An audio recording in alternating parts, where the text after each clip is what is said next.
And good morning and welcome to Touch Base Daily. My name is Ron Foster and I'm here with my buddy and pal, Chris Edwards. Good morning, And sir. we are here. It is Friday. It is already Friday. It seems like it was just yesterday and another week has gone by. And it is our Focus Friday special. Well, it's not special. We do it every Focus Friday. We focus on things that matter. That's the whole purpose of this whole Touch Base Daily anyway, is to Yeah. focus on conversations, politics, photography, anything that matters. We talk about it here. So it's Touch Base Daily, touching base and what's going on in the world and what's going on in our world. So I'll start with you, Chris. What's going on in your world? And then we're gonna do some hellos. My usual stuff. It's Friday, so I'm taking care of some business. I got a client recording after this actually at 1 o'clock, so I need to jump off on time today. Other than Okay. that, it's Valentine's Day. Happy Valentine's Day to you. Happy Valentine's Day to everyone out in the Touch Base Daily community. Um, we're going out to dinner tonight for Valentine's Day, but Ooh, that's about nice it. romantic. Yeah. Nice. Nothing Nice. special, nothing big. We've had some big monumental milestones in the last couple of months, so we're just taking it low key today. Yeah, okay. You guys have been doing a lot. You've been Yeah, yeah, traveling, going places, doing things, partnering on your on YouTube together. It's yeah, been yeah, you guys are really doing some new stuff there, kiddo. yeah. So Well, yeah, we're let's gonna say take it hello. low key to tonight, and then just relax this weekend. It's gonna be a snowy weekend in the north.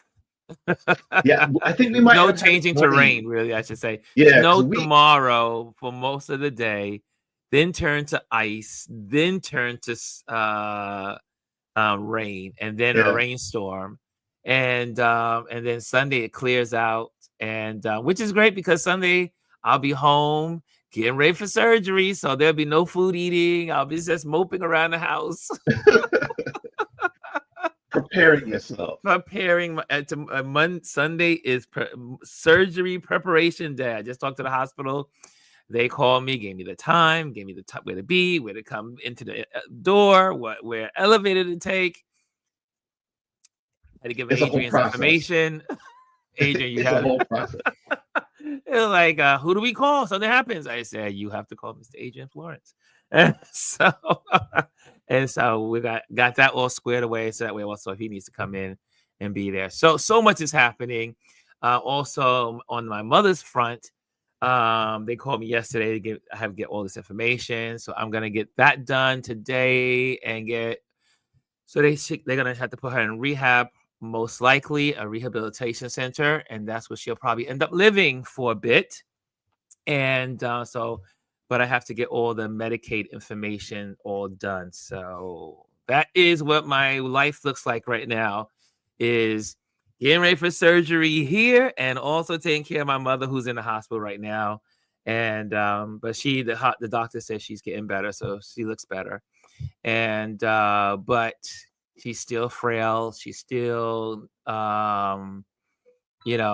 asked me a lot of questions yesterday about if she went into a cardiac situation, do we resuscitate? Had to ask all those questions. What do we do after? Blah blah blah blah. So they gave me 100 questions. Well, not 100, but about 25 questions that I needed to Close enough. answer about her. Because she's in this ward that's not a room, but it's in between ICU and a room. They call it P something. All you doctors, hospital people out there. So that's where she's been for the last 3 days. Yep. So that's it. My life is getting 2025 has taken off at an interesting time in my life. So it's been interesting. So anyway, let's say hello to some folks. I see some people in the building. Hannah is in the building. She says, "Good morning, Ron and Touch Base Daily family." And then speaking of the Adrian, we see Mr. Adrian's in the building. Sunny Boy is in the building. He says, "Happy Valentine's Day, chat." What's going on? Also, we have Lisa. She's in the building. She says, "Good morning." And we got the great and wonderful Bryan Young Creative is back in the What's building. up, So good to Brian? see you. We I miss haven't really seen much Bryan. of him lately. He's been on a hiatus. He's just been Okay. low key. He's been low Okay. key, but he's sending some love. He's sending some love. And then we got our wonderful Mr. Bryson Leach. He says, "What's up, Ron? What's up, Chris? What's up, RLP fam? What's up, CQ fam? Happy Valentine's Day. Happy Captain America Day. Everybody, hope Yes. you're getting ready for Captain America, Brave New World." So it's not getting great reviews. Huh? What's Chris? Say it It's again. it's not getting great reviews. No, it hasn't even. It's just starting today. Yeah, but all the reviews prior to that, like leading up to this premiere, not good. Really? Yeah. I'm a little Well, disappointed. I'm hopefully going to see it today. I hope to see it Okay. today. I needed. I said, you know what? Because I won't be able to leave the house for about 2 weeks. So I said, let me get this in now. And also, I just need something to get my brain off of everyday events and what's going on in my world. So I said, today I'm going to see Captain America. And so I'm just going to go right downtown, not too far from my house. And we have a great movie theater there. And I'm just going to enjoy the moment. Hopefully, anyone wants to join me, let me know. I'll tell you the exact time. And we can meet up at our wonderful City Point, right downtown Brooklyn. The Draft House Theaters. Okay, Lisa says, let's say we love the way Shellen Musson told Dump to STFU. Now, do y'all think he really said? Did the kids say that? I mean, people are still debating. Did the kids say it? Because I know there was some professional lip readers that said that he said this. Yeah, but here's the thing. Let's not doubt that because he is 4 years old. Kids do not say that openly on their own. They don't even know what the context to say that. He was either told that We or heard it. he's been around someone who says that. And the fact that his child basically said to him, "You're not the president. You need to leave." I mean, come on now. It does not take a genius to figure out where that came from. You know, my dad used to tell us when we were growing up. I remember when I was like, I was probably at the time about maybe 17, 18 years old. And this kid was in my dad's office. Like I said, for those, I grew up with an adopted dad that adopted me into his family as a PK. And I became a PK because he adopted me into his family and I was his son. So anyway, and some folks were in the office, in his, his office, and this family came in and the kids were saying, they were tattletaling on their parents. They were saying all kinds of stuff. And so my dad said to the rest of the ministers that were in the room, and I just happened to be I always helped them after services.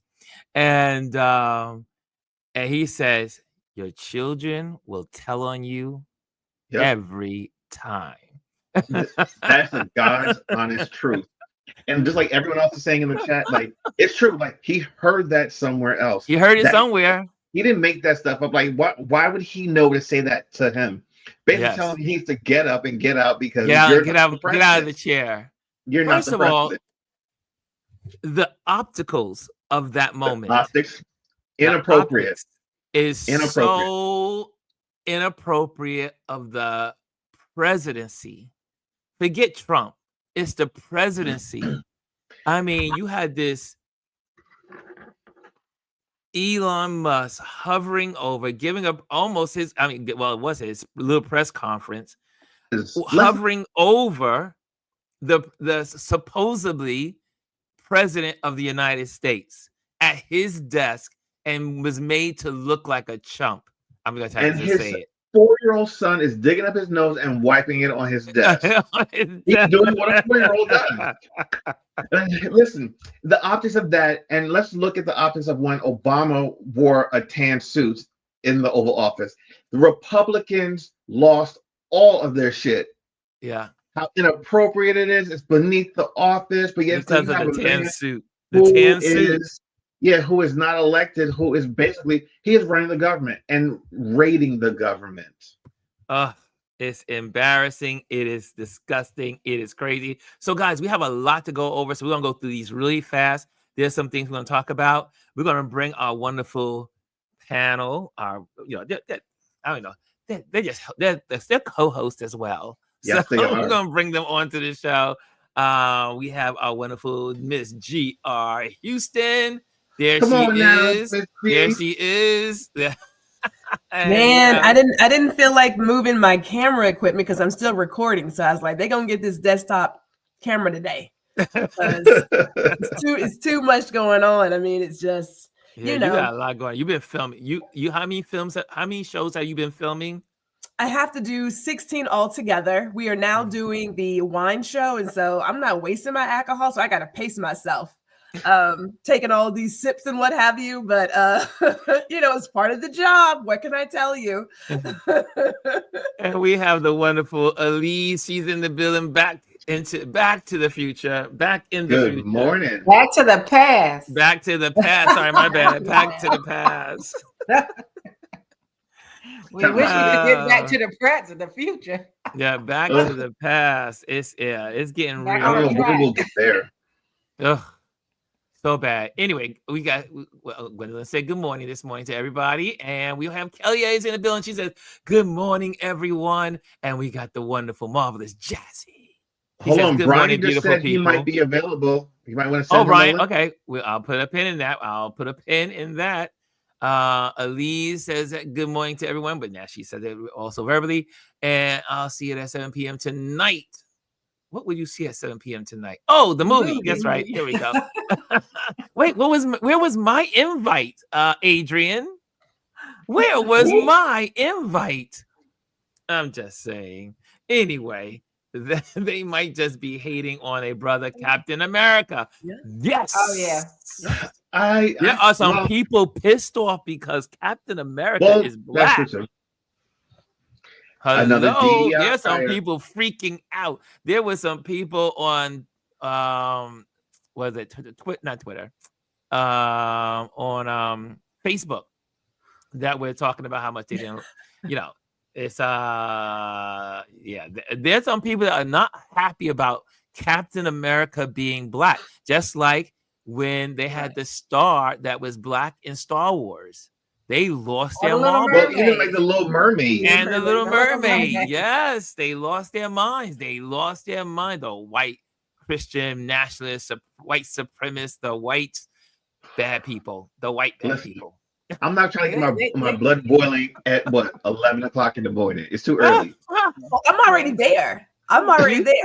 My friend said, you're the only person who would choose violence on the day of love. I said, look, she's putting out stuff about, RFK Jr. and all this whatnot. And I was like, baby girl, this is not it. What happened to Susan Collins' phone number? I said, I'm just looking at all the women who are Republicans. I said, let's find all their numbers and call them all today, because now it's coming up for the horrible woman in the Department of Education who can't say whether or not they're going to outlaw teaching Black history, African American history. Look, I looked her up. I called her. I told the lady, I said, she is entirely too old to be afraid of anybody. And I said, what we need to do is concentrate on the fact that she's up for election in 2026. Yes. And we need to figure out how to get to Vermont and make sure that she loses. She has no background in education, and she couldn't even say that she thinks she may think it's illegal to teach Black history. Like, the fact that you can actually parse your lips and move your tongue to make that statement. But you know what, though? It's all on par with what's going on. RFK being in charge of our health in this country. Oh, this is crazy. I think I have a worm now because of it. It's crazy. It's just he sounds like a stall call. That kid was so annoying. I was like, holy moly. Yeah. Let's talk about that because I remember I am definitely a unicorn. I always call Gwendolyn a unicorn. We in our conversations in our time that we chat. But I am a unicorn in this way. My parents took me to different places, and I'm sure there were other kids like myself, but we just did not act that way. We went to other people's house and was in someone's outside of our home. We were taught to be not just respectful, but like high end respect. If my mother would look at me, if I would even think of doing anything out of character, pick my nose or anything. No, I just sat there. The fear of My mother God. would give me my little book. I would have my little book because I was a little Poindexter kid, and I would just be looking at the color pictures. Ron, listen, coming from a Caribbean house and being Black, it's called the fear of God put in you before you leave the house. Don't look at nothing. Don't touch nothing. You're not hungry because you ate here. Don't make me look bad. Don't make me look bad. Ron, is how you develop a look, right? I developed a look for any child in my life. And when I became a teacher, if I got quiet and started looking at the room, they say, "Oh, don't say a word. I don't know what we did. What do we do? Yep. How can we make this up?" All you have to do is look and they correct it. But we talk about what he said when he said, "Shut up." That little boy clearly said, "You're not the president. You need to leave." Listen to it. He clearly said, "You're not the president. You need to leave." And you sitting there looking stupid like that. I mean, could we just like take a moment to just like let that settle in? We are truly living in the world of bizarro. We in our wildest dreams could not even make this up. A 4-year-old had more courage, if you want to call it that, than Republicans that are working in Congress. Okay? Let that sink in. Yeah. And the 4-year-old shared what he has heard. He heard, this man is not the president. I'm running this. He's been in a space with his father where he's heard that. I want people to really focus on that. Him saying, "Shut up," the way he said it. Disrespect. And then, but telling this man, "You're not the president. You need to leave."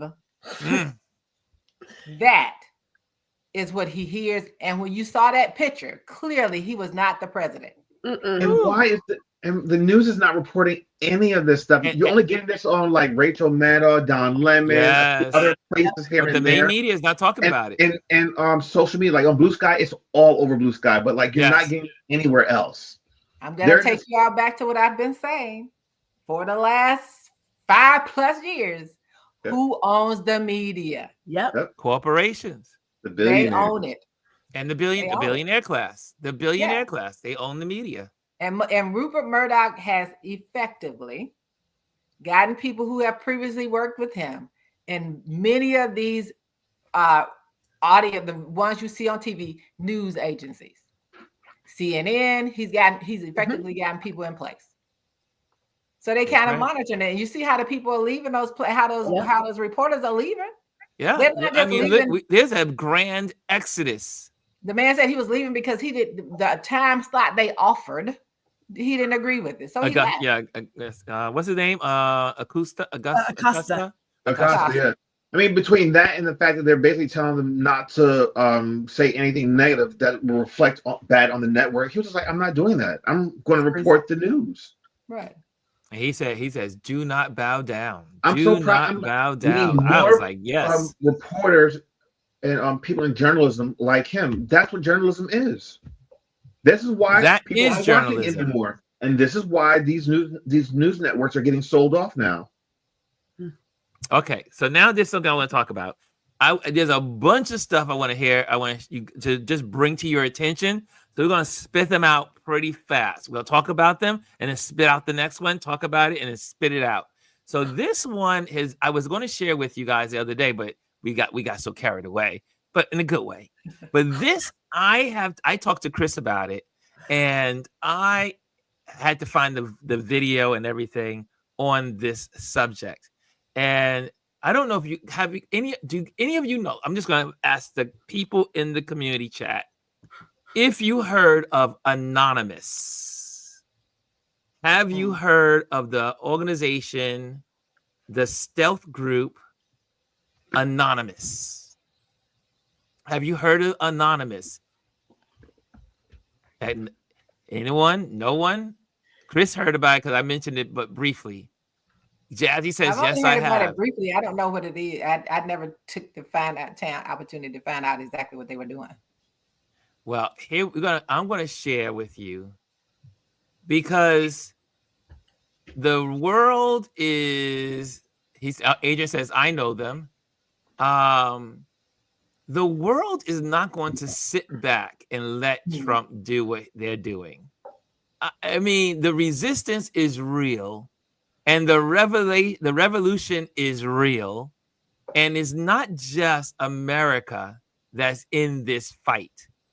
The rest of the world is watching. No one knows exactly where Anonymous is located. They have no home base, but they do live in cyber. They live in the cyber world. Okay, so this was their warning. This is the gentleman. He's going to talk about it. Secular Talk on YouTube, which was really good. I was looking for this for Chris when I brought it up to him. Well, here we are. We'll look at it together. And here we go. To be a dire warning to MAGA about what the future holds. You know, Anonymous is this group of, I guess you call them like ethical hackers, right? And it looks like they are not playing around with J.D. Vance and Donald Trump and Elon Musk. So let's listen and then we'll react. Greetings, citizens of the United States. The effects of Donald Trump's presidency are no longer distant warnings. They are here, unfolding before you. While many remain unaware, blinded by the administration's relentless efforts to suppress the truth, the rest of the world is watching, and it is responding. Long-standing alliances with key nations such as Canada and Mexico are fracturing inch by inch. The cracks are widening, and the global community is reassessing its trust in the United States. The question is no longer if, but when these relationships will collapse entirely. The consequences will be severe.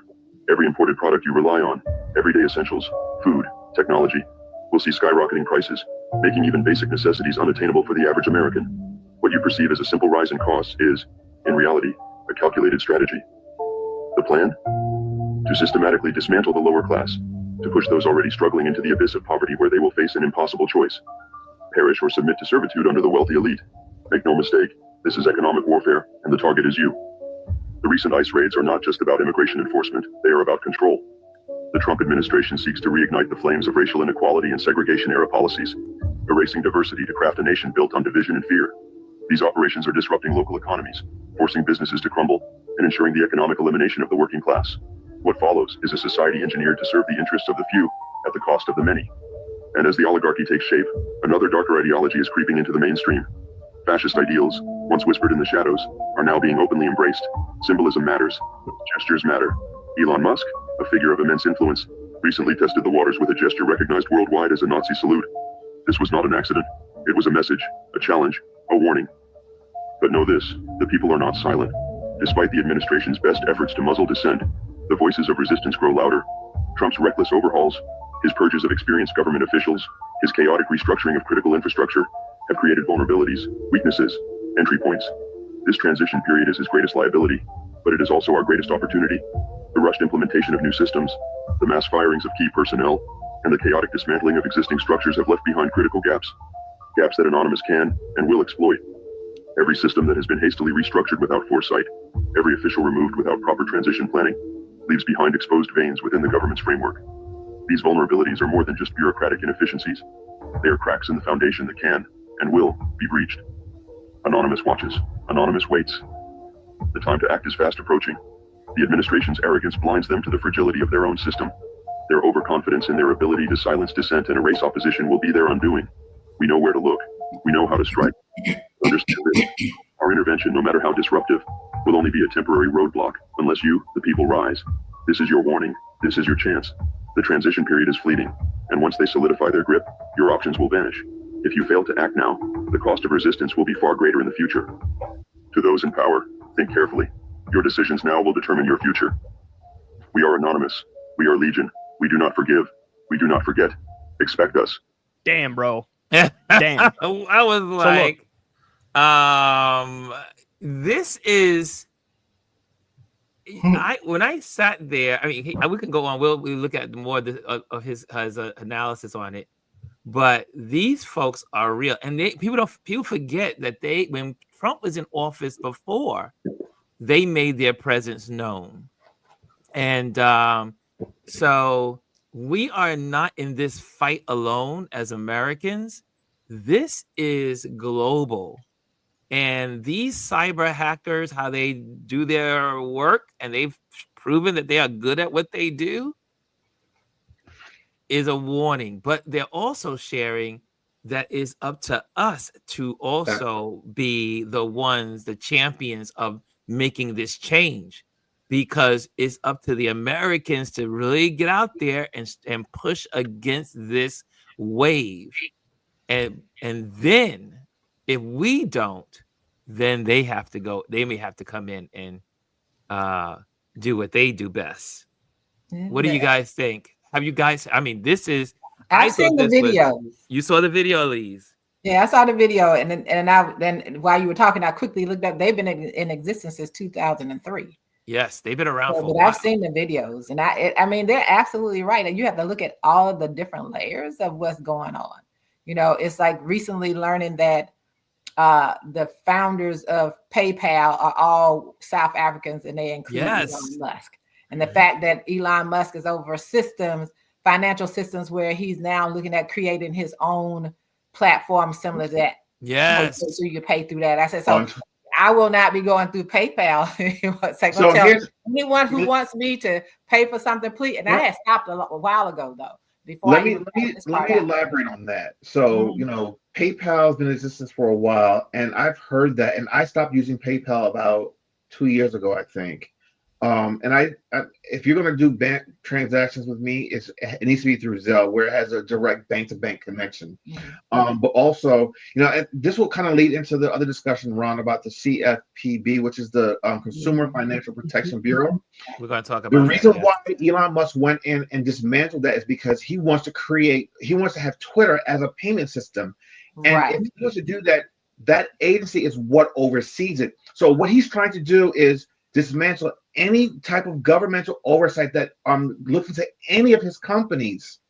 You know, this is why the head of the FAA resigned, because they were looking into SpaceX and, you know, basically trying to shut him down. So anything that has to do with governmental agency oversight, Elon Musk shut it down because it has something to do with his business. Right. This has nothing to do with spending. This all has to do about him and him having free reign with what he wants to do with his businesses and acquiring as much money and power as he possibly can. Absolutely. That's what it's all about. And there is, and we're gonna look at a video later.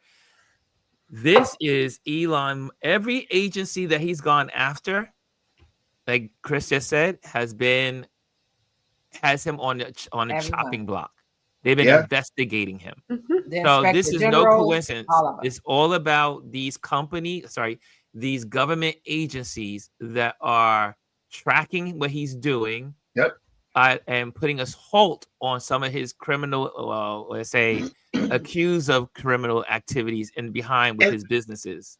And this is not just a United States problem. You know, other countries have banned him from even stepping foot in their countries. They've got warrants out for him. Yes. So, I mean, think about it. How can one man have so much power globally? What? He's the richest man in the world. But he's a dangerous man. But remember, he said that one of the reasons he was put all his investment in Trump was because he said if Kamala Harris got elected, he would be arrested. Yes. Because he knew all of these investigations were coming in, and all of those inspector generals, all of them were investigating stuff that had to do with him. Every agency that he's trying to disassemble has to do with him. Every one of them. If you go back and look at it, I saw Lisa ask, what did we say about PayPal?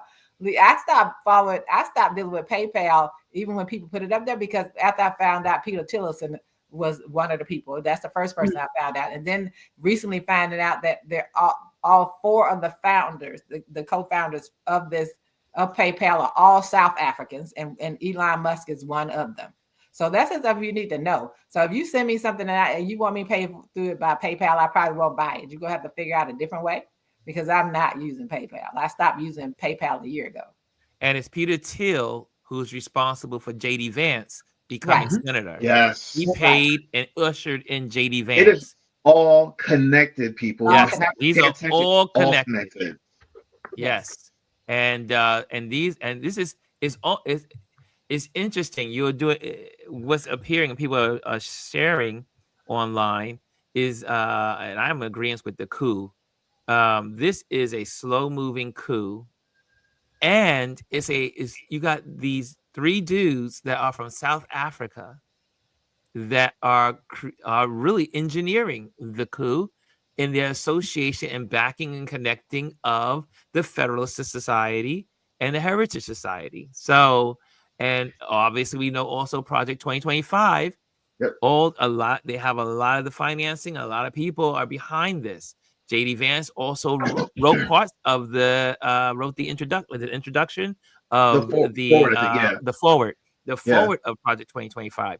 All of these people have had their hands in some way through someone in connection to Project 2025. Well, that's being implemented right now. The other thing with that, with the whole South African connection too, is the fact that they cut the USAID aid to that country because of the fact that there was talk about how we need to the white land of Africans were stolen. It needs to be given back to them, and because of that, we're going to cut aid and doing all these other things. So you have to really pay attention. This is global. It's global. It's global. And I mentioned last week or early in the week about the connection to I put on my LinkedIn. I got some good responses, and one of my friends was like, but people are pissed.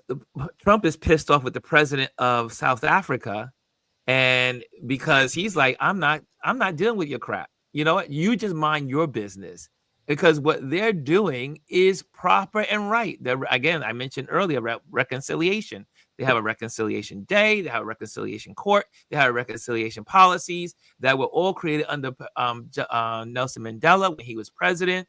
This is a way of reconciling for the people that were wronged, Black folks that got their land stolen from the apartheid, people that during apartheid.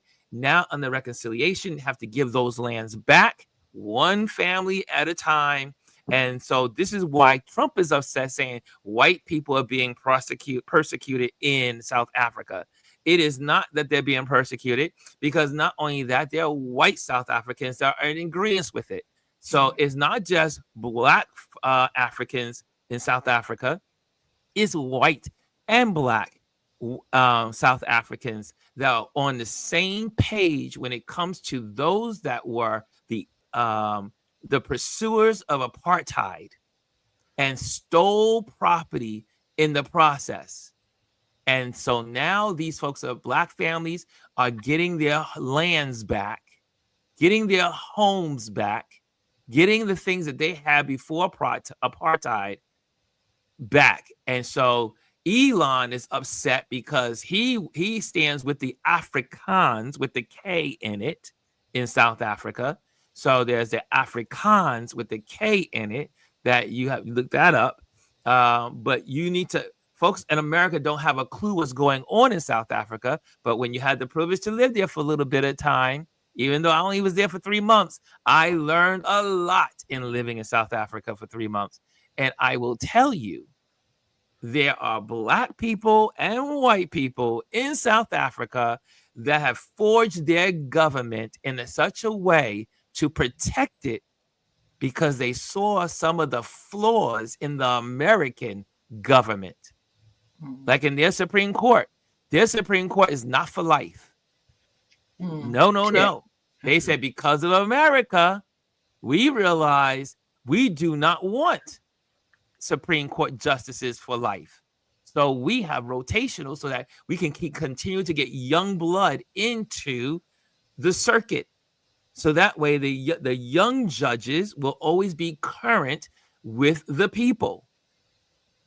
So people need to, I tell people, it's so important to get out of your American bubble and get out and see the rest of the world and understand the policies that are going. And in this whole course that we see Trump acting up and acting crazy, There's a reason why, and this is again the white supremacist movement that is moving through the world. Is not just in America. They're trying to do it in Germany. They're trying to do it in France. They're trying to do it in Venezuela. They're trying to do it all around the world. So we need to be vigilant in our understanding of what's going on, so that way we could be aware. Did I split up properly? Elise, anybody? Look, I agree with you. I mean, my husband was just sharing me where JD Vance is out there telling people in other countries about their immigration policies. I was like, he's a joke. Wow, you know, he's not even being used in this country for anything worthwhile. Those people don't want to hear from him, and we do have to be vigilant. We do. And that was the biggest mistake. I've always said the biggest mistake is you don't have term limits in the Congress. You have lifetime appointments on these federal courts. No one should have a lifetime appointment. No one should have lifetime. Nope. And if presidents had to have two terms, then everybody should have had no more than 2 terms. Like that really made sense. This other stuff, you know, that's why you have people 90 years old sitting up there making decisions that don't have a clue.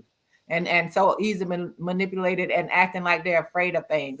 We do need to pay a lot of attention to what's going on around the world. And yes, you know, South Africa and other places learning something from our things. You know, we got to remember that the bad things that happened in Nazi Germany happened because they learned some things about how the white people over here, the enslavers over here, treated our ancestors. That's right. That's how they got some of the ideas that they got. So they're always learning. And we need to, and it's always like these statistics they want you to think. They want you to think these horrible things. And how dare that the clown that's supposed to be in charge of this country come on and say how someone is being their rights, talking about some other people's rights, the minority rights, when you, sir, endorse suppressing our rights. How dare you? Yes. The audacity or the caucasity. Wow. Okay, so I see that there are some folks that the only reason why I haven't brought anyone else in the conversation besides the 4 of us is because I want to get to the next ones really quick. Okay. So that's the only reason why. But I see Jazzy. You know what? Jazz. I also, but you can. Let me also say there is the QR code on the screen and you can scan it. It is set for today, so we will bring you in. Okay. Gwendolyn, you have something to say? You know, it's a coup. We know it's about the money. Here's my only thing. I believe it's great to have these conversations. It's necessary. What also needs to happen though is everybody needs to say something. Yes. From what I'm seeing, there are still people who are like, I don't see that. That's not happening. Or I see it happening. And then what? This is that time to get off the sideline. It's great to have the conversation. The next part is actually taking action. Right. And that's where we fall short. Right. Absolutely. We fall short. Yeah. We're going to have to get uncomfortable very soon. Very good. Because we're all going to be uncomfortable. Going down with this. When it all gets implemented, it's too late at that point. There's nothing you can do about it. I mean, I have to say, you know, I've been seeing a lot more people protesting. There's, 50 protests in 50 states. They're doing it again. There's going to be the national boycott of commerce on the 28th, where they want no one to go into any store, any restaurant. Do not buy anything, gas, food, clothes, nothing. Show them that the American people have power. And American people economic buying power. Yes.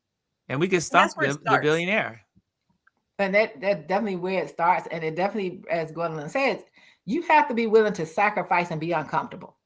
I have those conversations in my own house. Yeah. Like my husband, well, Walmart has the cheapest cereal. I said, so you're not willing to sacrifice. And this is my house. I'm that way with my family. If you're not willing to sacrifice, then I'm gonna have to keep reminding you. I'm gonna have to keep making you uncomfortable. And we come back to that same conversation that a lot of people like to have. Well, the people that work there, I get that. But guess what? And so I had to remind him. And my husband, I told you, my husband is a history major. But he majored. It was at Cleveland State University, majoring in history. And you get there, and he didn't know that there were black bus drivers during the bus boycott. Yeah. They were black bus drivers, and they were like, okay, so don't get on these buses. I'll ride this empty bus. It doesn't matter. We have to, they supported what was happening. Yeah. And so we have to decide how are we going to, because they will count on us saying, oh man, no, we're not going to do that. We can't do that. No, if we don't do it, what do we have? Where are we going to be? And it's like Adrian, who comes on here sometimes, we laugh and talk because, you know, me and my Octavia Butler books, you're going to be picking your camp assignments. Yeah. And how tight do you want that collar to fit around your neck that they're going to use to control you? Yeah. So we have to decide what we're going to do, and we have to be unified in it. And we can't keep making excuses. We can't. We gotta fight. Put the butt in there. But no, it's either you do or you don't. You do or you don't. You either sit on you either piss or get off the pot. Pretty much. Yeah, and listen, it's not easy, but it's necessary. It's not easy. Well, here's the next one. This one we've already brought about. You heard Elise talk about this over and over again. It's a little lengthy, but it is important because we are going back. Whether we like it or not, we need to go back to what our ancestors did, and we need to make sure we are learning from the past of what our ancestors did when they were in Jim Crow, before the Civil Rights Movement Act was signed into place, executive order, and bills and all those other items. We need to be aware of how to deal with the new world we are living in. So Tabitha Speaks Politics did this, and I think it will help you. There were some conflictings on some of this, but the point is where it's about. So let's go there. Hold on a second. And here we go. I'm going to press play. And 2025 out of the US, you need to know 3 huge changes that are changing everything. It's a first, or you won't be able to go anywhere. Number 1, if you're trying to fly domestically in the US, your old driver's license isn't going to work after May 7th, 2025. You're going to need a real ID. You apply at your local DMV and get it done now before they get slammed. Number 2, if you're planning to travel from the US to the UK, which is Northern Ireland, England, Wales, Scotland, you're going to need for the first time a travel waiver.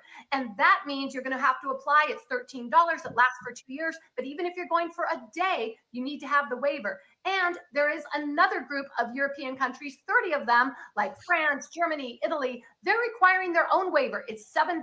It lasts 3 years. These are attached to your passport. Make sure your passport doesn't expire, because when your passport expires, these waivers expires and you have to start over. Black people, get your affairs in order. She's so funny with the. Here, go ahead. Yes, a lot of us are holding other marginalized communities accountable for how they voted and for how they treat Black people in the Black community. While you're holding others accountable, make sure that your affairs are in order. Make sure that you have a certified copy of your birth certificate. If you have your original birth certificate, I know we don't like to walk around with our original documents. Make a copy of that birth certificate. Go to a notary public and have her certify/notarize that copy of your birth certificate. That makes that copy a certified copy of your birth certificate. When she's notarizing that copy, make sure she includes a statement that says, I'm a notary. And on all the documents, especially if they're copies of original documents, I include a statement that says, I, Tabitha, Notary Public, certify that this is a copy of the original document that is in the possession of whoever the birth certificate belongs to. If you are not carrying around your original Social Security card, do the same for your Social Security card. Make a copy of it, take it to a notary, and have her certify that copy, notarize it. If you have a passport, you can use your passport in place of that birth certificate. Reason being, in order to get that passport, you have to provide a copy, a certified copy of your birth certificate. So you can use your passport in place of a birth certificate. If you are using a copy of your passport, have that copy certified. I've talked about this in a few other videos since the election, and I've had people getting down in my comments telling me that I'm overreacting. I'm not overreacting. I'm preparing Black people.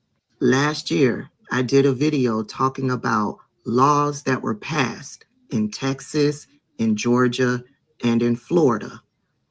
That law was basically, the essence of that law is that police officers in those states can legally stop you under suspicion that you are an illegal immigrant. And in that instance, you want to make sure that you have proof that you are a citizen. So it is my suggestion, just like you carry your driver's license with you everywhere you go, you want to carry proof of citizenship now everywhere you go. And your proof of citizenship is a passport or birth certificate. That driver's license is not proof of citizenship. It is a valid government ID, a valid government picture ID, but it is not proof of citizenship. In her video, she talked about needing a real ID. Everybody nationwide, adults, will need to have a real ID. And the deadline is May 7th, I think she said. I didn't know what a real ID was, so I had to go out and look it up. So to get more information on a real ID, I suggest you go over to Google, put in your state and the term real ID, and your state's website for real ID requirements should come up. This is the Georgia Department of Driver Services, and they have information on what a real ID is and how to obtain it. Basically, a real ID is a driver's license that has a black star or a gold star, and it's in one of the corners of the driver's license, right?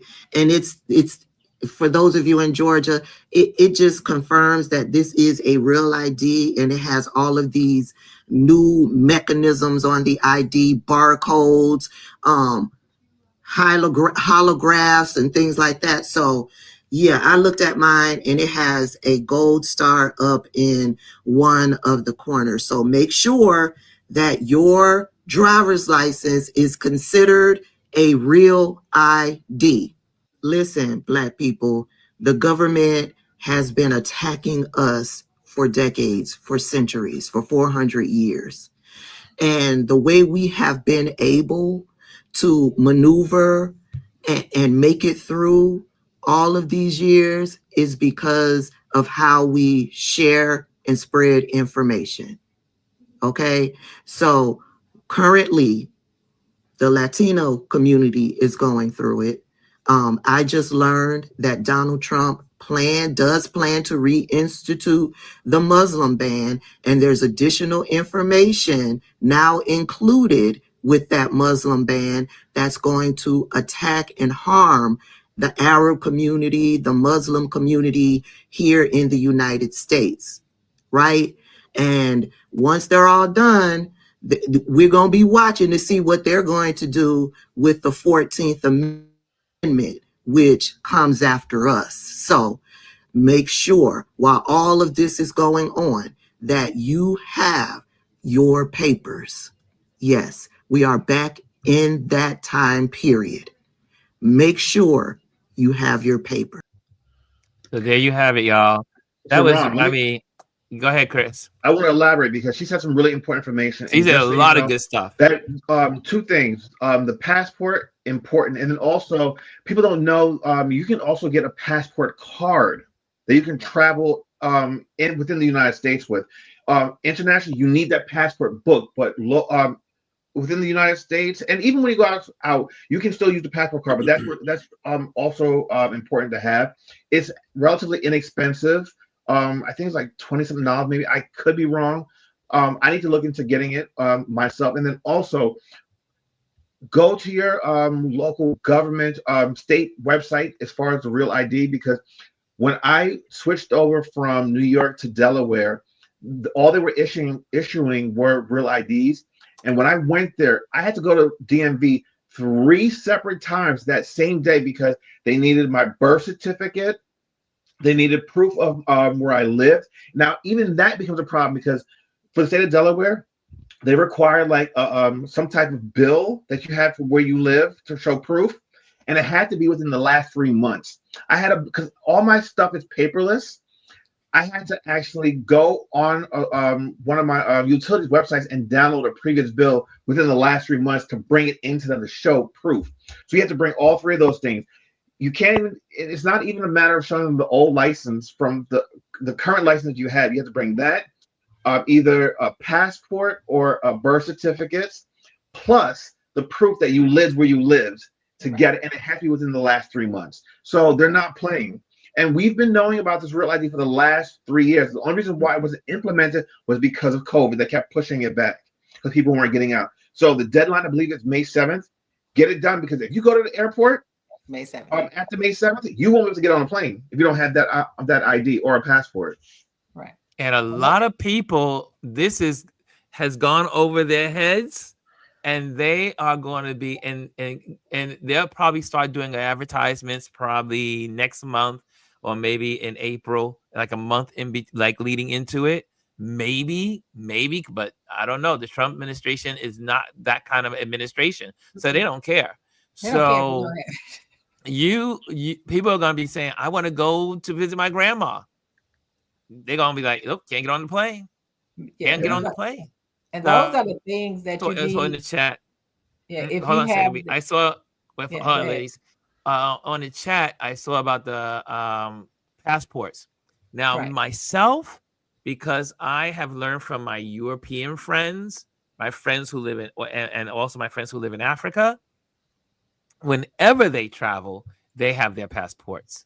I travel with my passport everywhere I go, even when I'm traveling into domestically.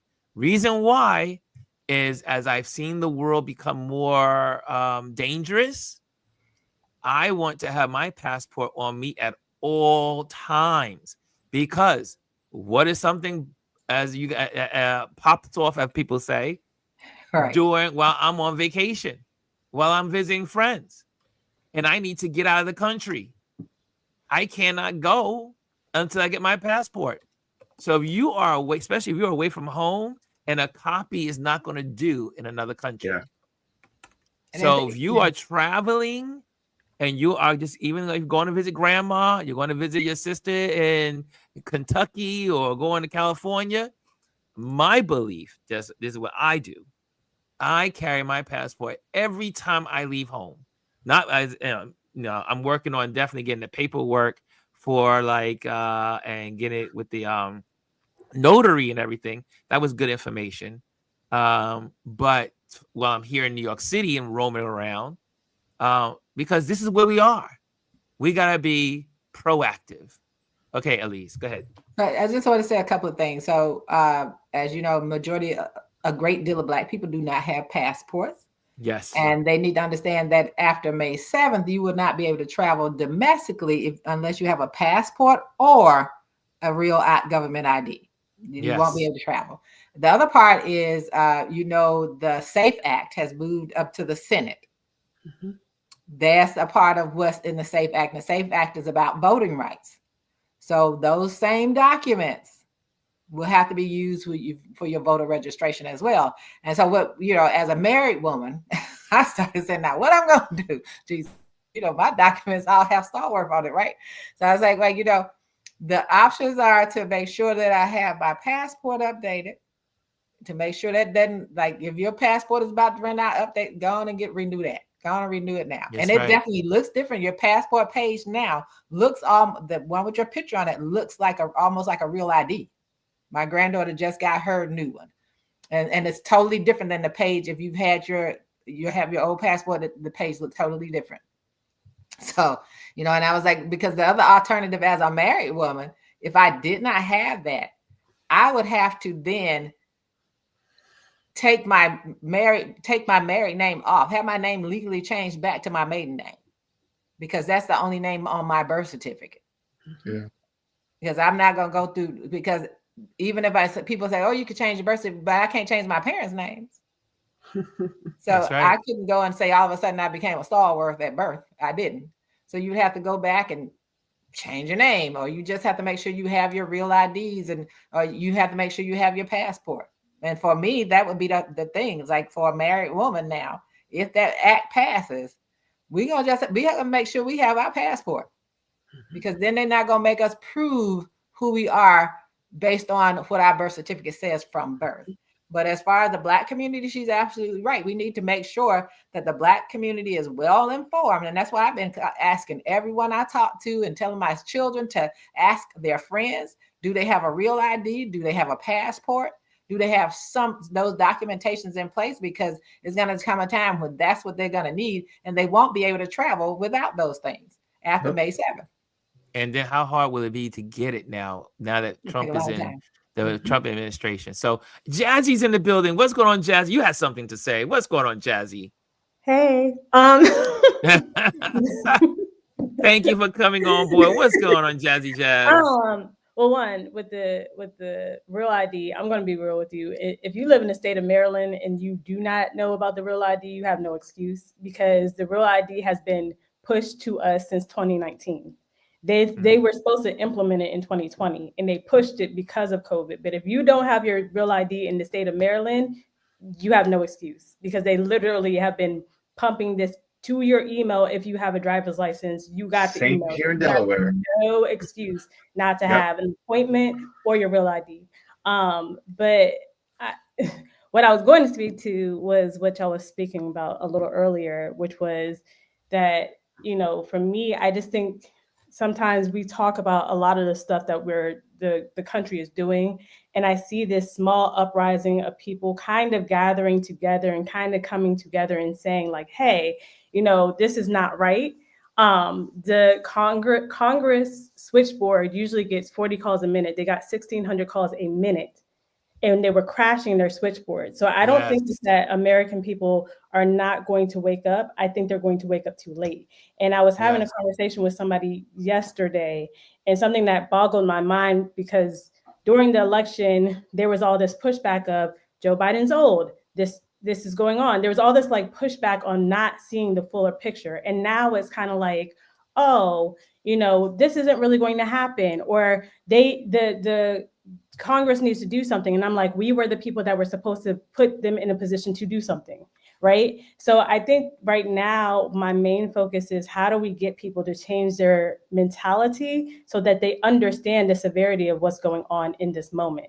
Because I'm not saying that boycotts aren't good. I'm not saying that. But I think the reason why I've been kind of like not questioning the boycotts, but more so like making us think about how we're going about them, is because of the fact that we're saying, okay, boycott. PBS dismantled their DEI program. A lot of people don't understand why they did it. The reason why they did it is because they have to federally comply with the government. If they do not, they lose their funding. Right? Everybody's shouting boycott. And this is why I said we have to understand what we're saying and what we're trying to get to with the boycott, and not just say to boycott something, because PBS literally cannot continue with their DEI program.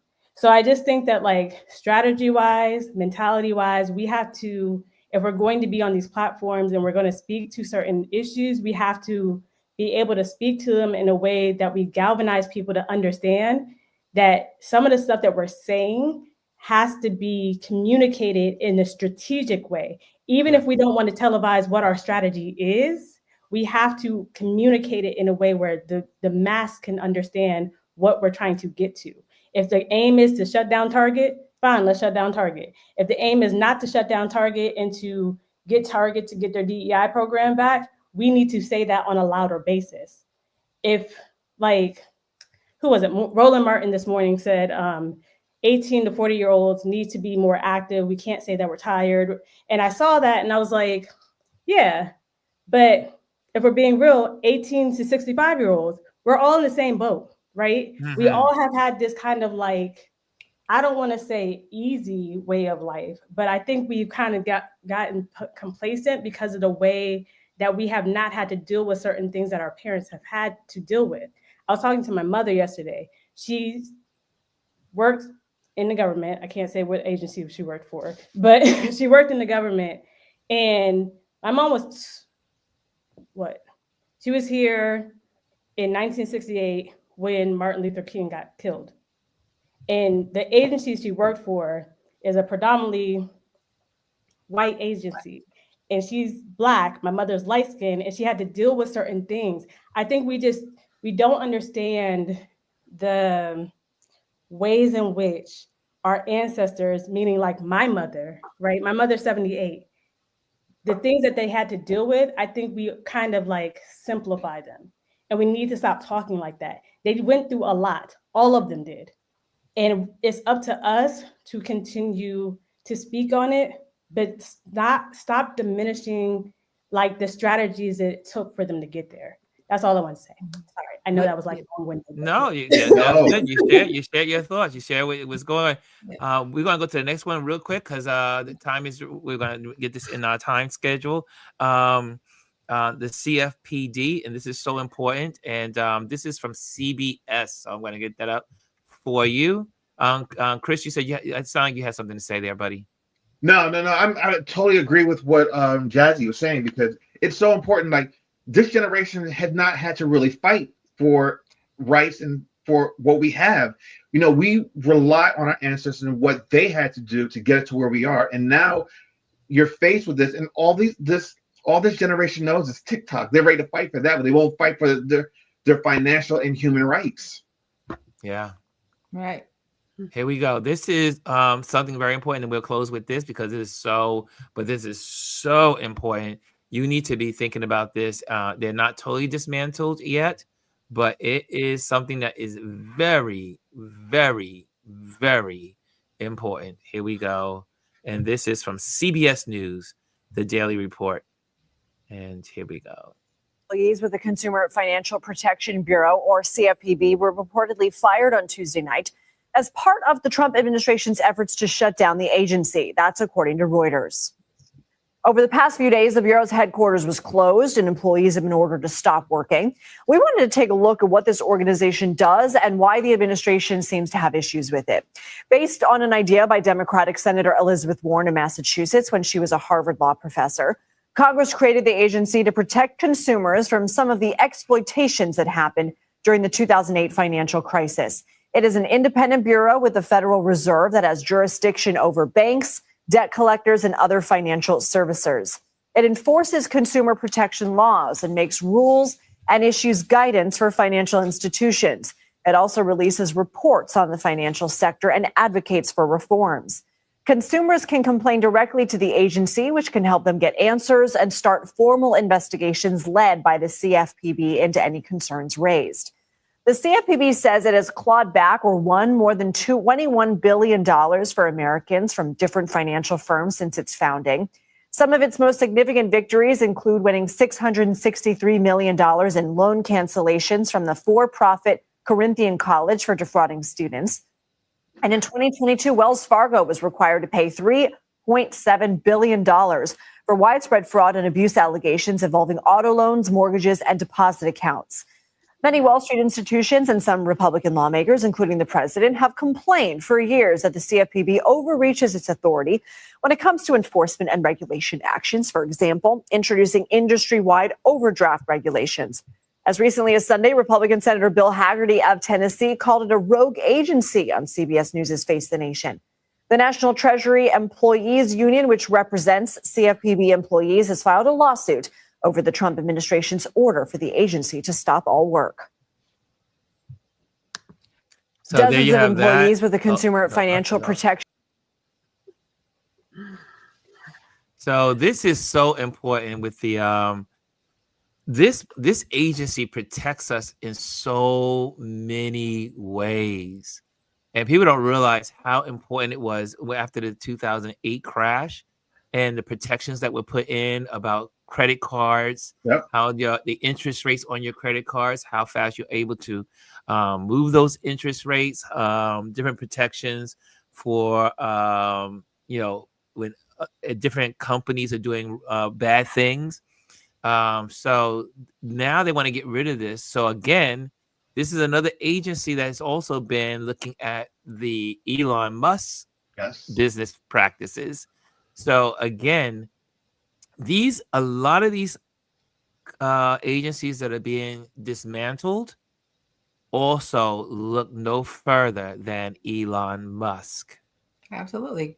Because they would be the one that would oversee if he was able to make X a financial platform over there. They would be the ones looking into that, right? This is the same people that Kamala Harris was able to get that money back for those people in California because of those loan frauds, all that stuff the money she was able to get. You have that kind of protection, right? I mean, they're looking at so much stuff when it comes to our money. And everyone goes back to Elon Musk, of course. And I know I see Lisa ask about Congress. Congress right now, Congress is totally compromised because who's heading it? You got to remember that it's controlled totally by Republicans. And they're right now are going to, and they're all being controlled by the puppet master Musk. All of them are being controlled by one man. And before you go on, Chris, even if Congress was Democrat,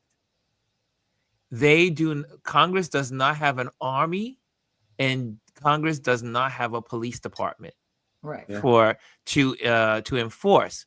What they do is they have to send that enforcement over to the marshals, and the marshals are under the executive branch. So the executive branch will put a halt to it. So we are in a constitutional crisis. But again, the right now the Congress is controlled by the Republicans, so they have no desire to stop what's going on because they are in it. They are part of it. Yeah, and just to add on to what Elise was saying, Elon Musk wants to turn Twitter into a financial institution where it can have financial transactions. But if you get rid of the CFPB, then there's no one doing any oversight. Now, here's the thing. This man will have total control of your bank accounts and all of your transactions. And this is what he wants. If you don't think that this man is going to start scheming and taking your money, it's actually happening. And I don't know if there's been some reporting, like I know Rachel Maddow has reported that some people are seeing money deducted out of their accounts, especially if they were given like certain type of home like type of loans and rent, what's the word I'm looking for? Rent type of payments. They're being deducted back from people's accounts because they have look what happened to New York. What happened to New York with that? New York had $80 million in its bank account. Hello. And the government went in. Info. They can do whatever they want. And people are still saying, how did they get New York State's bank account? And how were they able to go into the account? Let's talk about it. So that these 19 to 25-year-olds are hackers.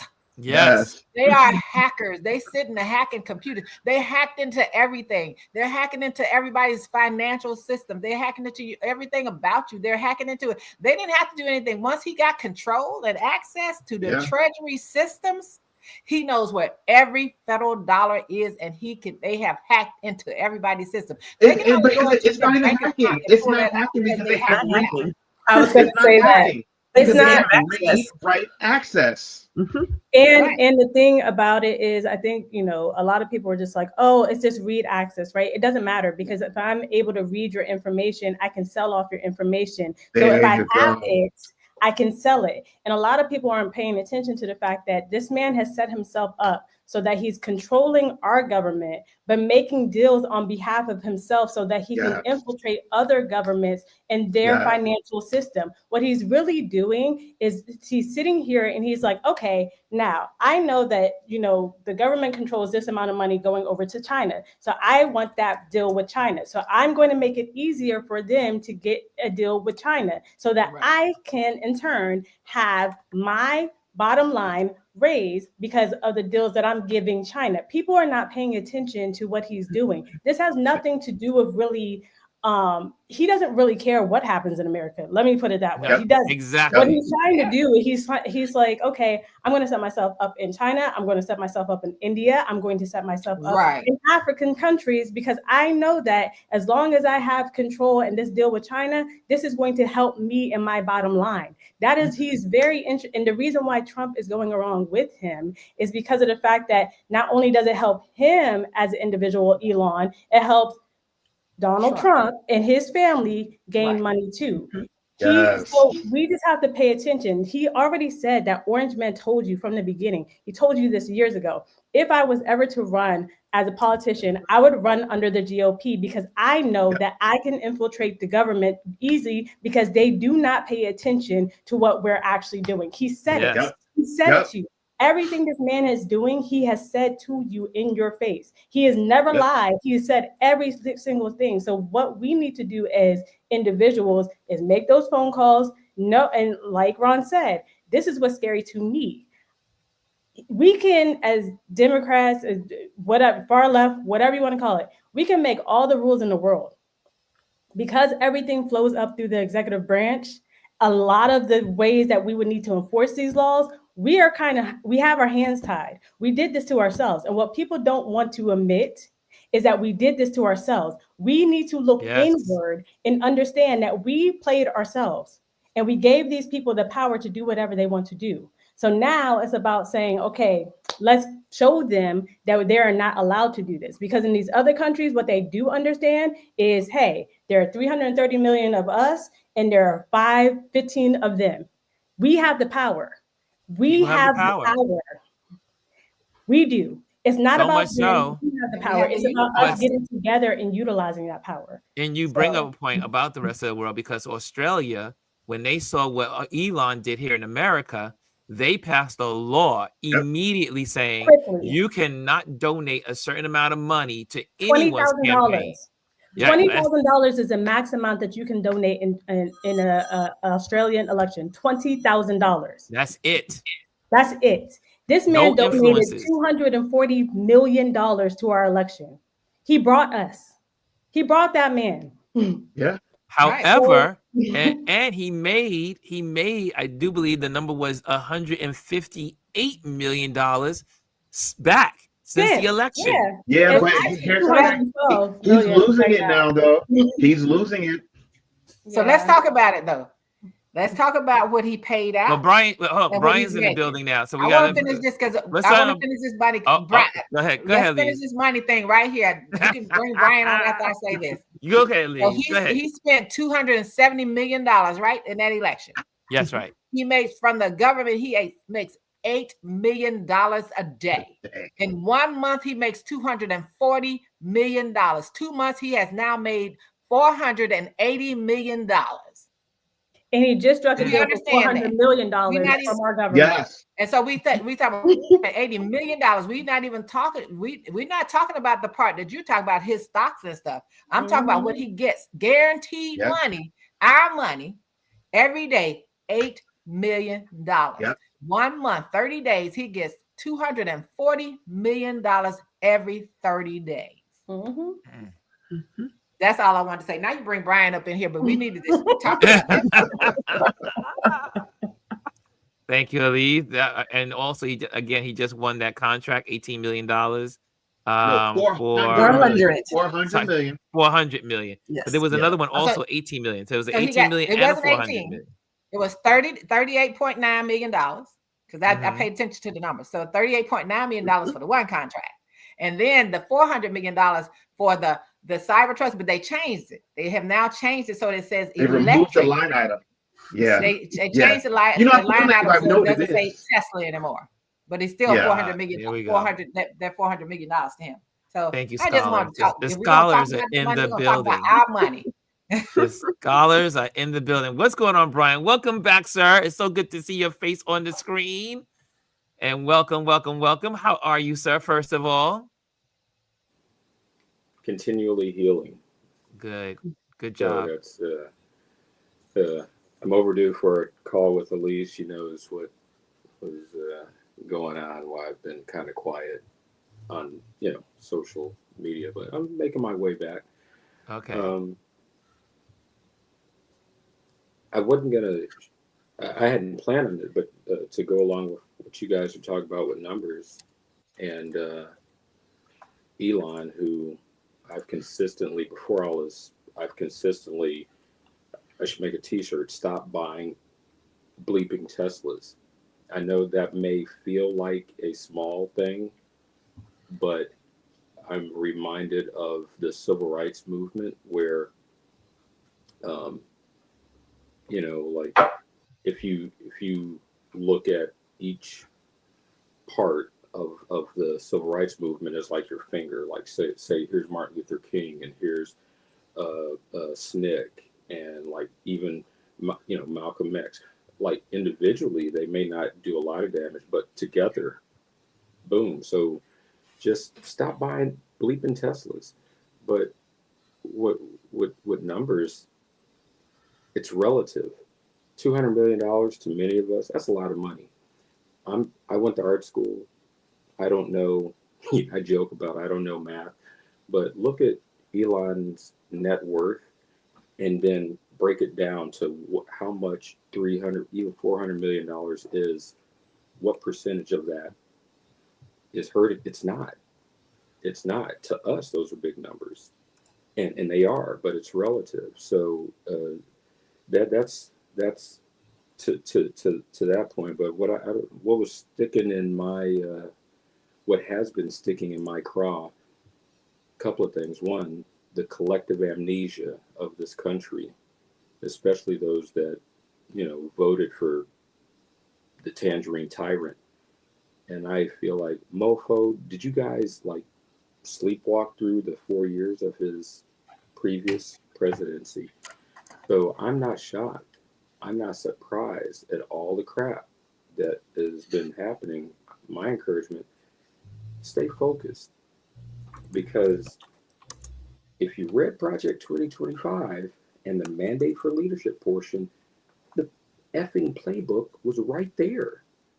180 days. So all the stuff we're seeing is there.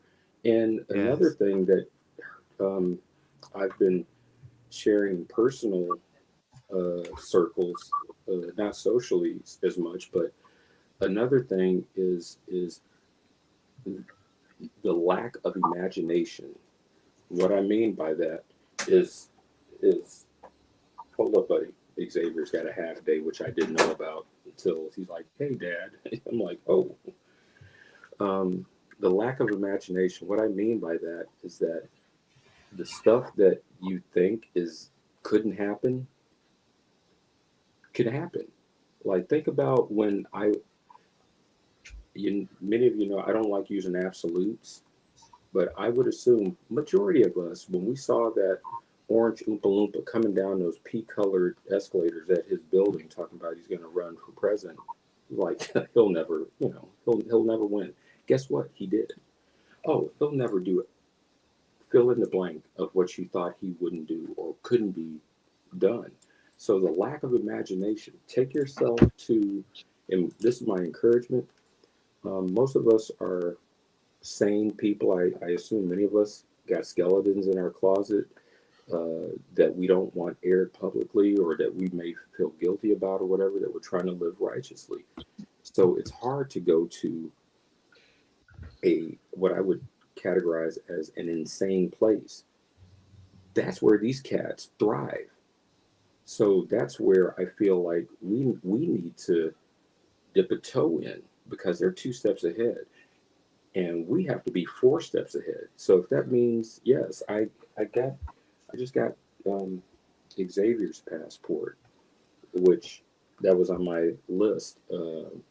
But my point is for that every child, every person. What's the guarantee that even that, even even if, like, old school, like, put some money under your mattress, who's to say that they don't void paper currency and then freeze out our digital bank account? It may seem asinine and insane, but my encouragement, go to a place of you got to put a stash away. Logic across the board, because the plan, in my opinion, and I will pause, this goes to my opinion, my experience. I worked really hard to get Kamala elected. I still have her yard signs out in my yard because, and I'm not the only one. There's I noticed another house around the block, and when I drove by before the snow, I just did a honk and went, because during Biden's administration, a lot of these orange supporters still had their signs up. My point is that up until the election, I had a plan A and a plan B. My plan A, if she won, cool. Plan B, heaven forbid, if this, orange mofo won, it was like, okay, break the glass jar and break out the emergency plan and roll with it and enact it. And that's what I've been trying to do. So the lack of imagination and the lack of like the day after your election, I was shocked. I was, before you go there though, Brian, because I want to make sure that we get ready to time. But what you're saying is absolutely true. The lack of imagination, we got to have that kind of mindset. You have nailed it on it. And I will say, like Elise has been saying, we need to read those. We need to read those books. We need to get in those books because that's going to help our imagination. I have that. That is my book that I'm starting. As a matter of fact, it is one of the books I'm putting on my tablet. So when I'm in a hospital, I will begin to read the books of Mrs. Butler's, because it is. And I've been looking at a lot of reports and kind of like people just sharing about Butler's book, and they were saying they even call her now a prophet, because so many of the things that were in her book that were unimaginative are happening. So yes, go ahead, Chris. One last thing, we've been talking about documents you need to walk with. This is something that Jazzy and Brian go. This is something that Ronald and I have been talking about moving forward. We're going to start walking with, I know I'm going to start walking with my marriage license, because, the government has already taken out the T out of LGBTQIA+. Yes. And he's going to come after us next. And they're going to try to revoke and rescind the Marriage Act. And, that's something that's very important to me, as far as medical decisions and that type of stuff. And who's to know, as we're traveling, because we travel throughout the United States, who's to say that I'm not going to get stopped for, I need to see proof of this and that. And, who are you married to? Are you gay, or are you trans? That type of stuff. So walk with your papers, all your papers. Keep it, and also keep it digitally. I've always had my marriage license in a digital form on my phone. Yes. Keep your papers. Keep, because again, we're so used to the honorable, as much as we can say honorable, but the code of honor, that if we had our passports, that's going to help us. But I think we're living the time where people, let's say we need our passports, and these mofos, as like Brian likes to say, these folks will take that passport, rip it up, and you just don't have nothing at all. Yep. There's no code of ethics. There's no honor. So we are going to have to have our information in multiple places.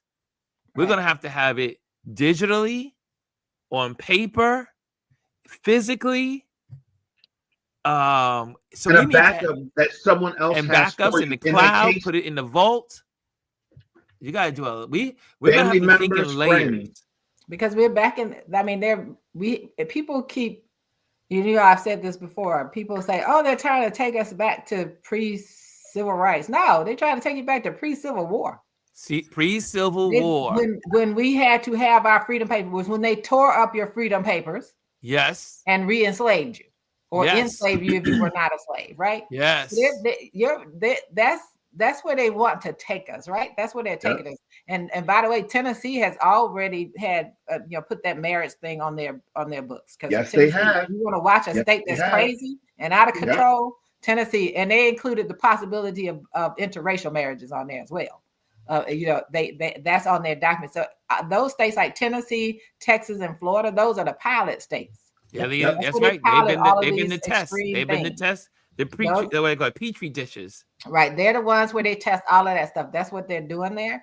And so, just paying attention to it. And the fact that I just read this morning where Utah is trying to pass this thing where you can fly the Nazi flag and the Confederate flag, but not the pride flag. Mm. And so we have to think about all of those things. And my daughter was sitting, she said, how she has empathy and compassion for all groups. She said, because a lot of these things that are happening may not necessarily impact her personally right now. She said, but it's impacting people. She said, I look at it from that perspective. So you look at all of those states and what's going to happen. I told my husband, I said, now in DC, the biggest supporter of Booz Allen is the biggest supporter of Pride Day here. Of course, they pulled out of it because it's not. They're not pulling out because they don't believe it. They're pulling out because they don't want the repercussion from the federal government, right? As Jazzy was saying. But I told my husband, I said, as parents of someone in that community, if they call for us to hit the streets, you in the streets with me, honey. I said, you're gonna be out.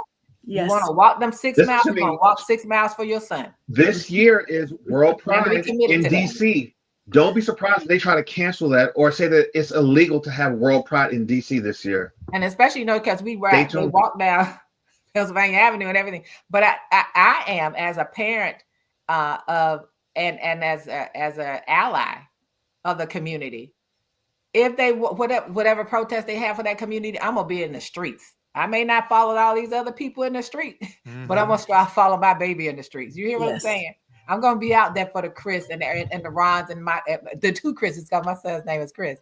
But I'm going to be out there because we have to understand that no matter who you are, that poem that Bryan loves to talk about is, if you don't fight for everyone else, at the end of the day, there's going to be no one to fight for you. And that's the reality of white people. There you go. That's the reality specifically of white poor people. And that's what they're finding out now. You're finding those things out. The white farmers who sit on there, I voted for this man, but but you did it. You can't undo it. I told y'all from the beginning, there's no redo, there's no makeup test. Can't redo it. Can't undo it. It's done. But I think that what we need to do is figure out how we are moving forward and what's going to be our plan of attack. Because we can name the men, but you have to understand behind those men were a bunch of women and a bunch of people from the LGBT community who did not get the recognition they deserve for those historical events that were back there doing a lot of the work. And we have to make sure that we're out there in the forefront with everybody else and getting this work done.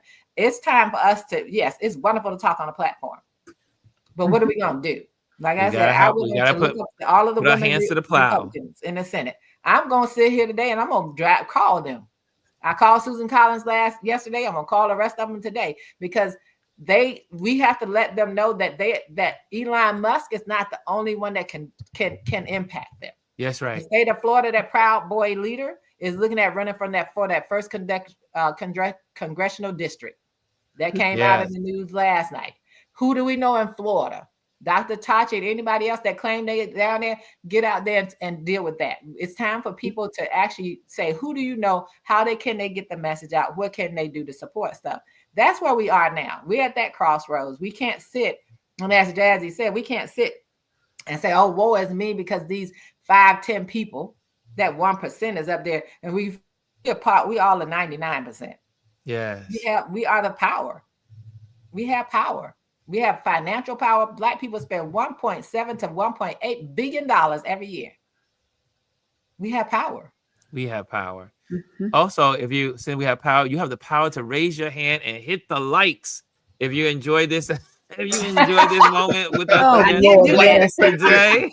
Come on, I remember to do it. If you enjoyed the moment today, if you enjoyed what we gave you this day, because this was a lot of content, I know it was a lot of information, and but we gave you 3 major things. Look at what's going on with these.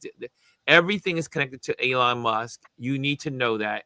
Follow the money. Always follow the money. And also, again, make sure you hit the likes. Make sure you hit subscribe. Make sure you share this. And share this with your friends. If you think this is a beneficial platform, share it with your friends. We're just laymen here, but we also do our homework. As you can see, there's lots of people in this platform that do their homework, right, Gwendolyn?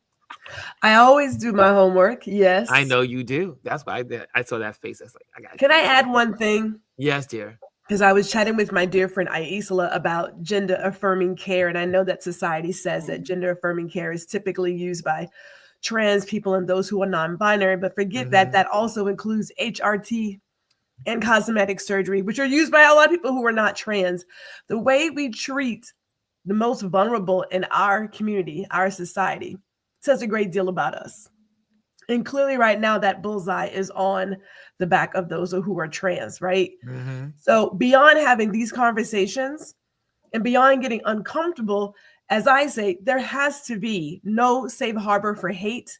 Now, I have a dear friend this morning, like I said, I chose violence. She wants to have a private conversation. It will not be private, okay?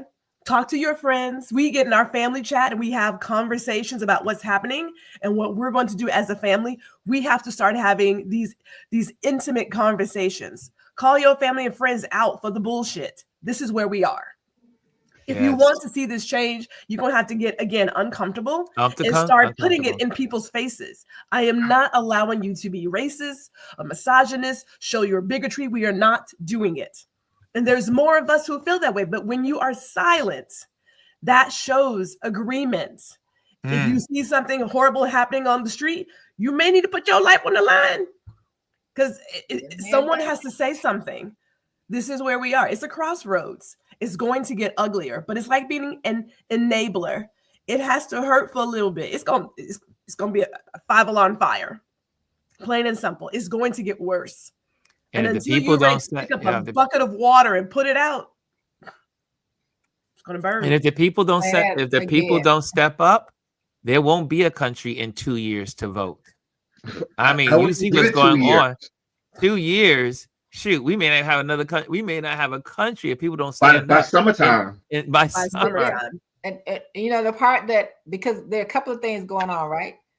So the big part was not missing what J.D. Vance said about the judicial system. Oh, that's another one. Yeah, we can't miss that they actually do have the right to defend the Constitution. Yes. So not to miss that, and it has not only been Democratic justices who have held them accountable in the last year. They have also been Republican appointed as well. And they now want to bring one of them up on it for impeachment, which is interesting. Yes. But because they didn't like something. So pay attention to that part. It's like the things that they're saying out loud like that. Because that's where we're looking at. And then also in April, there are going to be those congressional seats that are April 1st. There are going to be those special elections. Crucial. They talk about the congressional seats, but there are also 2 Senate seats. Yes. One in Ohio and one in Florida. So they're not just House seats, they're they're Senate seats that are also up for election. I believe they also should be taking place sometime in April. I know they've given April the 1st for the ones that are the 2 congressional districts in Florida. The third one is going to be in New York for what's her name? Yeah, that's out in New York State. Yeah, for her. She's trying the crazy one. But again, this is why Democrats and independents who are for justice, democracy, they need to be going door to door right now, not waiting until November, not waiting until the summertime. They need to be working on this now, going from door to door of all of the redneck folks out there and all the folks that are backwards or whatever you want to call them that don't get the truth because they live in a bubble. They need to be going door to door. Don't go to the people that are already your fans. Go to the people, go in the den of the wolves Just go in and tell them about what democracy is about and what they're missing. So yeah, and that's on exactly that note, I have to let you go because Chris Bernie is Sanders overtime. has for the Democrats. Bernie Yes. Sanders has gone to Iowa and Wisconsin. He's challenging the Democrats to get out of Washington and go to these red states. Go to these red Go states. to the red states. Go He's to the red challenging them states. right now. Yes, it's no need to be comfortable with the blue and get off. I hate when someone tells me, you know, they take the easy rate to make me their client or whatever. No, talk to me, call me up, see how I'm doing. If you want me to be a client of yours, woo me a little bit. We need to be wooing and sharing and educating the people that are not educated, because there are some people out there that are pissed off right now because they didn't sign up and they're feeling it. They got the FAFO going on right now in their lives. They effed around and now they're feeling it, and now they scared and they don't know what to do about it. This is when the Democrats and the independents and anyone that believes in democracy need to go into those houses, into those camps, and tell them, okay, you're not getting that money from that farm from the farm grant. You're not getting that money from the USAID because now that's gone, and now you're not getting your profits this year. Hello, you need to change your vote. Anyway, thank you guys for joining me. This was wonderful, great conversation, and man, we could talk all day. There's so much going on, but stay in tune, guys. And I will always stick with that. I love stay woke. I ain't gonna ever leave that. Stay woke. Stay woke. Don't start me. I'll be out here singing like right? Stay woke. Stay woke. And if anybody come to you telling you they didn't vote and they got a complaint, you let them have it with everything you got in your body. That's right. Let the veins pop out of your neck as you talk. Look, let the heat come out. Heat. Burn them all. Yes. Okay, Cut guys. There will be no Touch Base Daily on Monday, Tuesday, and Wednesday. I might pop on here some time to time because I will be recovering. So my surgery is for those that need to, those that are the praying folks in the building. I could use your prayers. My surgery is Monday morning. So that happens Monday morning, early Monday morning. And I will be in the hospital for a couple of days. And so if you are a prayerful person, pray for the brother, because I believe in the power of prayer. Absolutely. And also reach out if you can. I should be able to have my phone and tablet with me, so I'll have that with me. And because I want to read my books, I want to also listen. I want to keep informed. I will still be engaged, but I just won't be online as scheduled. I know, right? Right. I have to tell you. Let's wrap it up. Look, Chris, I have to tell you all this when he's talking about that. So when my husband had his last surgery, he had to have gallbladder surgery. That, you know, he walked 6 miles a day. Ron just made me think of how this man was looking at his step thing and said, it messed up my green bars. He'll still go back to those green bars. Ron, don't worry. I got bar. I got the circle now, so I got a circle. I got my circles now. Anyway, guys, thank you for joining us. Keep make sure you hit the likes, make sure you hit the subscribe, pass on the information, get these information to your friends. Also, you can have them share, what we do here. And you can just send them this link of what we talked about today, because this is great for our families. Everyone should know our family and our neighbors. Okay. And I love you all. And I'll see you when I see you sometime next week. Maybe Thursday, maybe Friday. Anyway, I'll see you later. Take care, guys. Thank you, Chris, for being here. Thank you for staying overtime, Chris. I know you had something to do earlier. And also, Gwendolyn, thank you so much for being here and staying overtime. And also, Elise, thank you for staying here overtime. But I know Elise and I will be talking all day long. So I am out of here. Guys, I love you. I don't want to leave you, but I got to go. Later. Hello, and thank you for joining us today. Make sure you hit the like, the subscribe, and leave a comment on this video. I would love to hear from you. Thank you again. Until I see you next time.